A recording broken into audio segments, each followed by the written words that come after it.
Good morning, good afternoon, and good evening.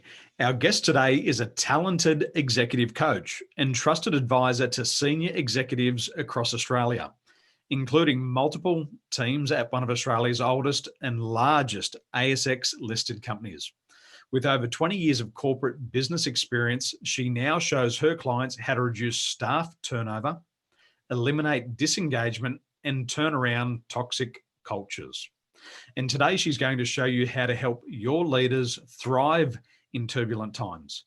Ladies and gentlemen, please help me welcome to the Win Sales Now podcast, our good friend, Joanne Hodges. Welcome. Welcome, Joe. Well, thank you very much. If I was standing, I would take a bow. So thank you for the Well, why don't you practice sitting and taking a bow? We can do that. It's an incredible career, and we know that you're very well experienced in the corporate realm, but I want to get straight to the heart of the matter. Has there been a time in your career where you've been disrespected by your leader or even stripped of your dignity? Yes, there's probably there's one that sort of sticks out, and it really was the catalyst for the way I believe in things and carry myself going forward. It was fairly early on in my career, and I was working for an international company, and they were buying up smaller companies. And just to put a long story short, somebody leaked information about a particular sale of a company. And because I was on the team that was involved, and I was the junior on the team, I got the blame for that. And it certainly wasn't me. And later on, we found out it was actually the person that was buying the business that we were buying the business from. He leaked it for whatever reason, but I got the blame. I don't know what his reasoning was, but so that was such an attack on who I was. Because if they'd said, you're doing a bad job, you're not up for it, that's fine. But it was a real attack on my integrity.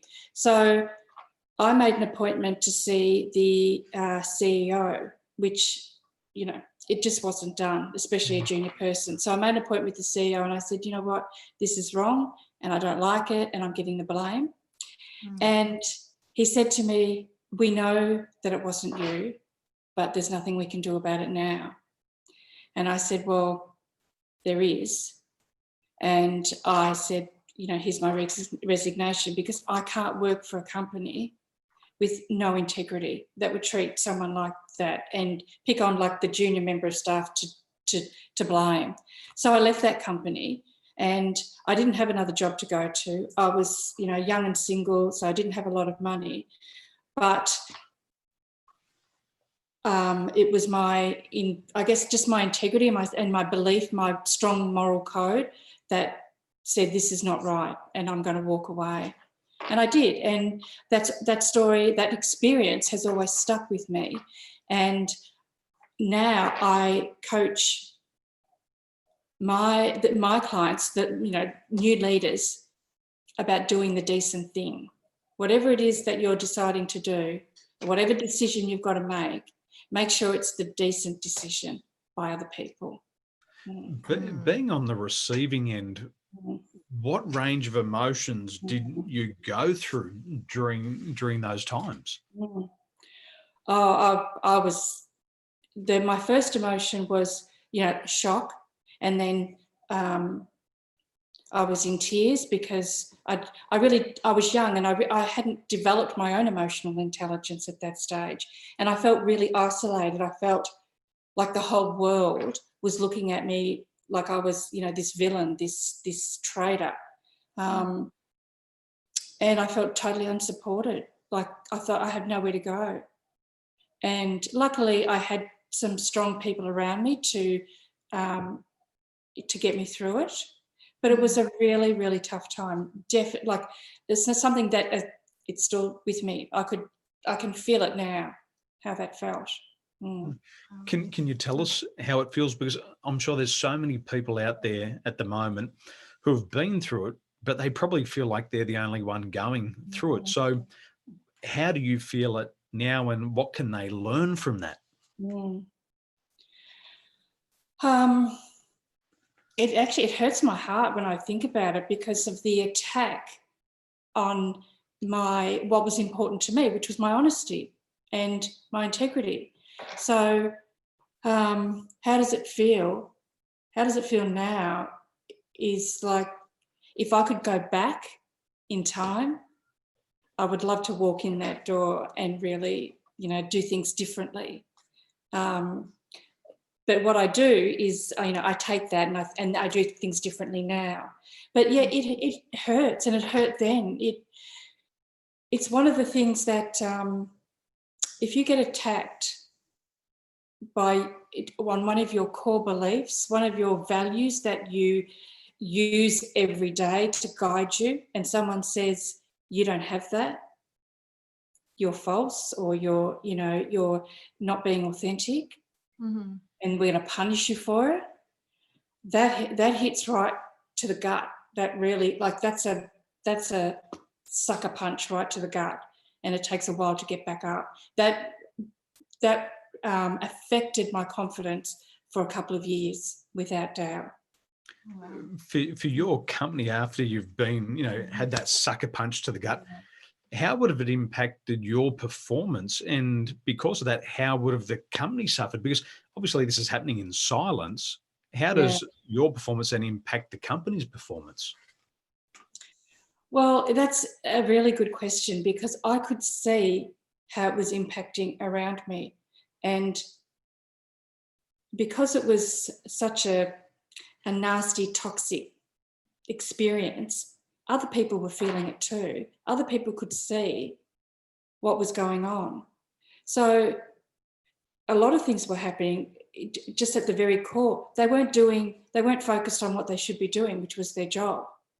And they were then having doubts about the company's integrity. If that happens to her, is that going to happen to me too?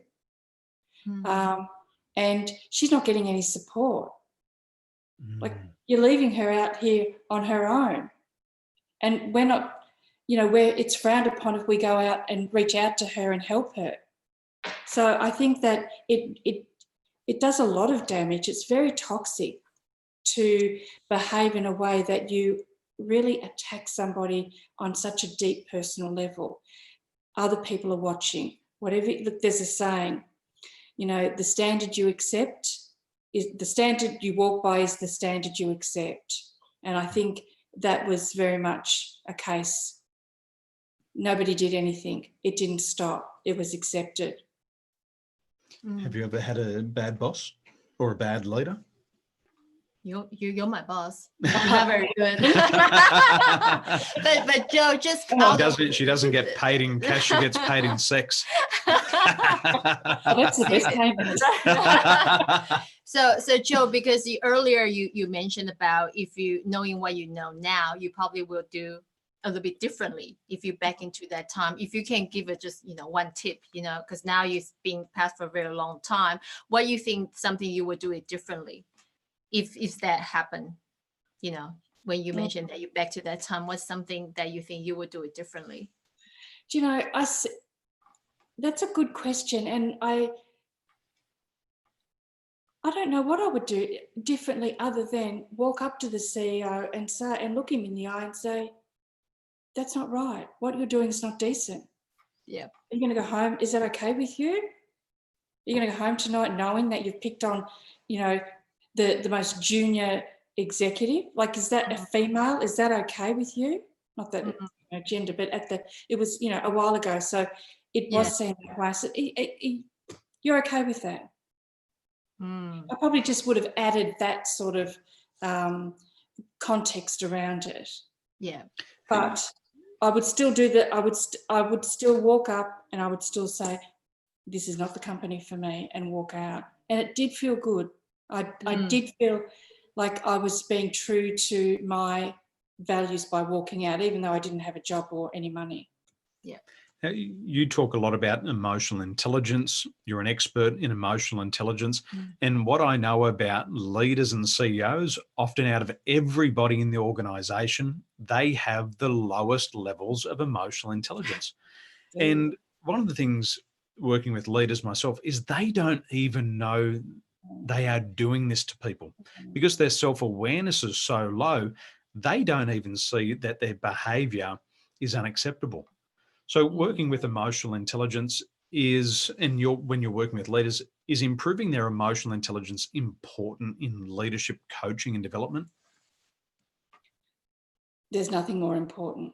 There really is nothing more important, because if you don't have emotional intelligence, then you don't have a connection with the people that you lead, or the people that you serve, your customer base, your clients. If you don't have that emotional intelligence, that empathy, that ability to self-reflect, self-analyze, and step into someone else's shoes, then in today's environment, you will not last. And I think there are very recent examples of that with the Hames Commission, the banking industry. And you saw a lot of arrogance, no self-awareness, no empathy for what the repercussions of their actions. And where are they now? They're not in their jobs. Most of them are not in their jobs. Thank goodness. So I think that it's a non-negotiable. And I know that when international recruitment agencies are looking for leaders, they are very much honing in on their emotional intelligence.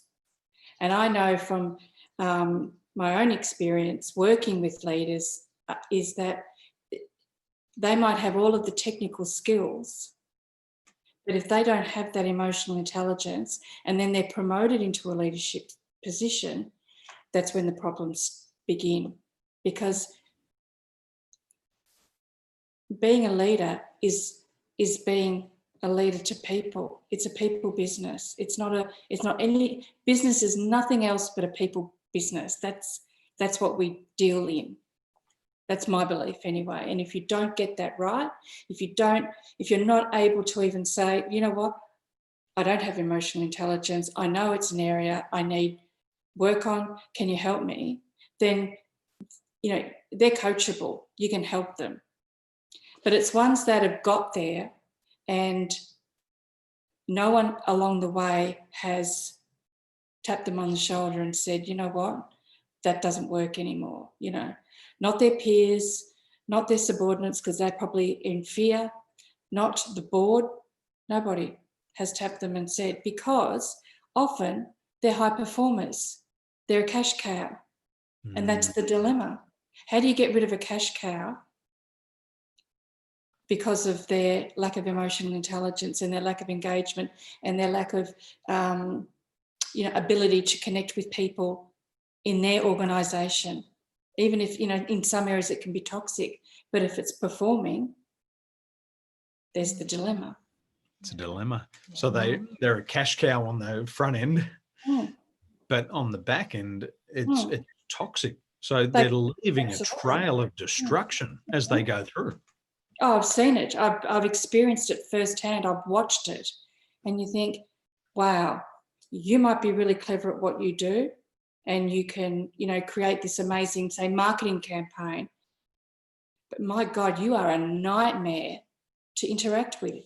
People are scared of you. They don't know which way you're going to react. One minute, you're flying off the handle. The next minute, everyone's your friend. It's so inconsistent, and people don't know where they stand. So therefore, they're not in a position where they can relax and be free to do their job creatively, because they're in fear of that unknown. Interesting. It's wild. Yeah. It's just when you talk about all this culture of office or working place, just give me a light bulb. I was like, oh, maybe that's why when I was little, I told to myself, I never want to work in the office. I never want to work in the office. I want to just, travel and then meet different people.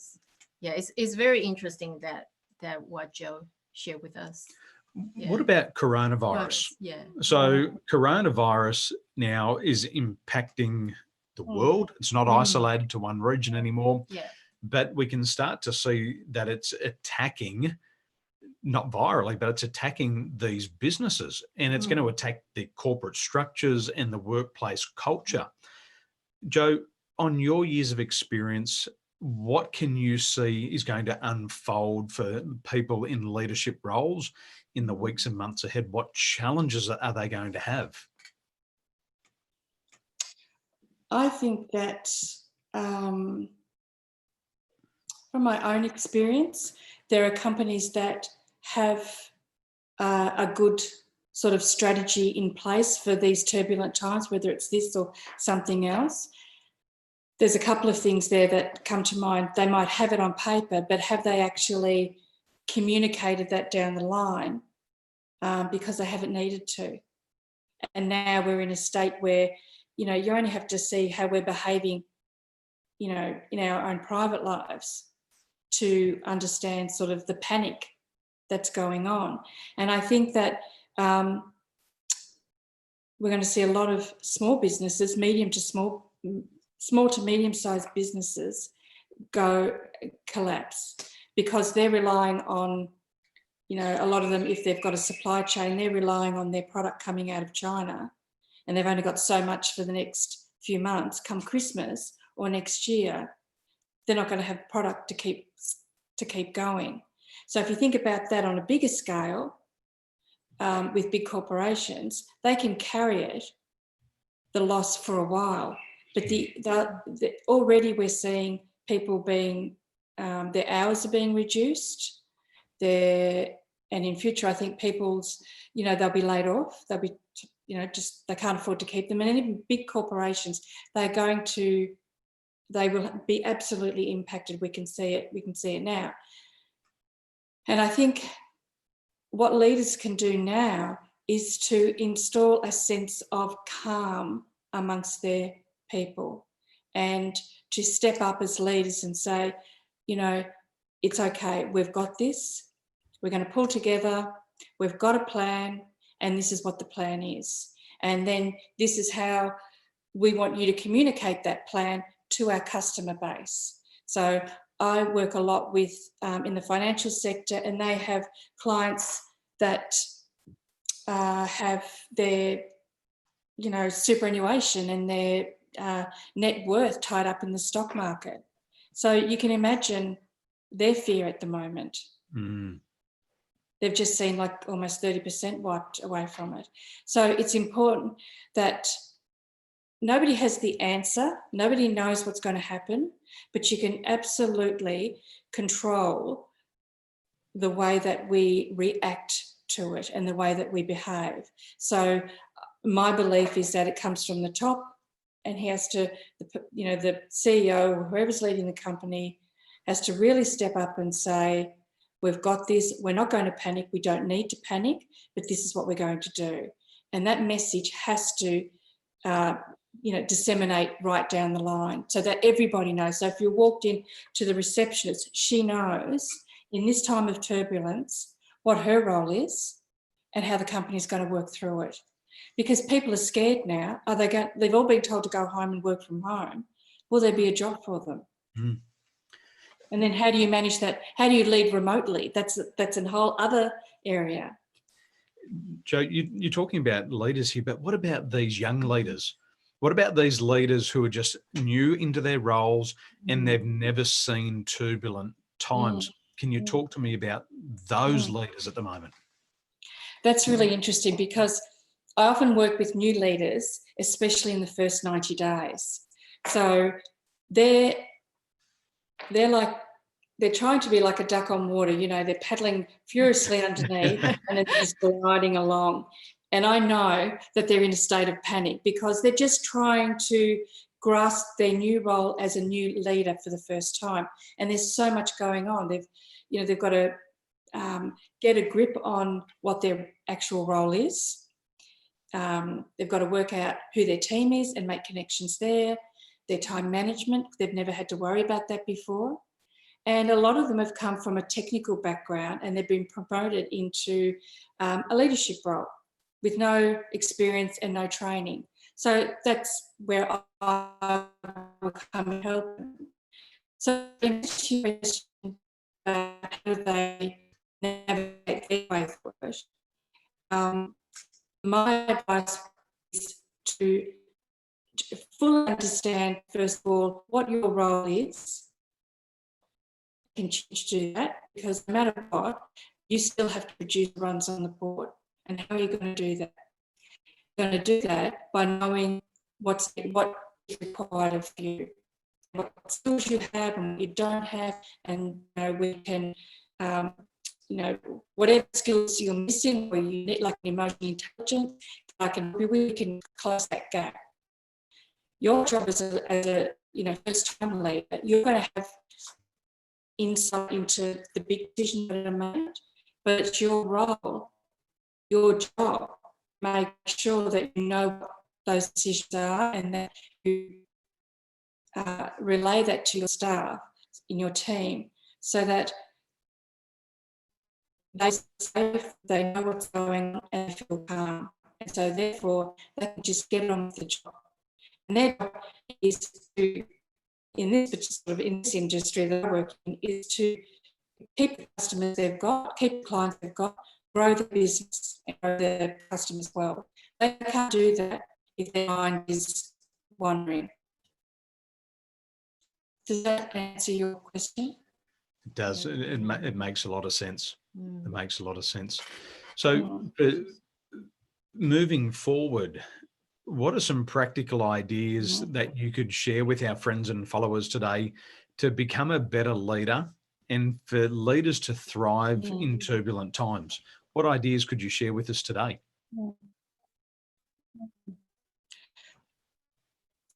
First of all, don't panic. Really don't panic, and just stay calm and think, okay, I'm going to remember I'm confident at what I do. So use the strengths that you have to make the right choices and decisions with your team. So use your decision making coming from a strength base, and don't forget that. Panic and think, I can't do this, or it's going to impact, or all these other things all are going to happen. Just keep on track with what your strengths are and make decisions based on that. And another thing that I often say is, lead from the heart, not always from the head. So, the head makes all of the logical decisions, but it's where relationships, I believe relationships are the currency of influence. So if you don't have a good relationship, you can't influence your team. You can't influence your staff. So that's what I would work on, is just making sure that you have your strong relationships, that your strong connections, that if anyone has any fear in your team, to just take them aside and say, what's up? Let's talk about it. Get in the trench with them and say, I understand. And then when they've been heard and you've answered their questions, there's nothing more. So is there anything else that's stopping you from doing your job? Is there anything else that's going on in your head that you can't get past, so that's stopping you from doing your job? And the answer is no, you've answered it, and they're on a clear path. There's no reason they can't do their job. And if they say, well, no, actually, I'm not quite there yet, then you keep going. That would be, I think, the biggest sort of tip, if you like, in turbulent times, is that connection with people. Wonderful. I love that. I love that. Well, ladies and gentlemen, you've heard from Jo Hodges today, giving us some great insights here on leadership in turbulent times. So, Jo, we appreciate you joining the Win Sales Now podcast, and we hope you have a wonderful day, and thank you for sharing. Thank you so much. Thank you.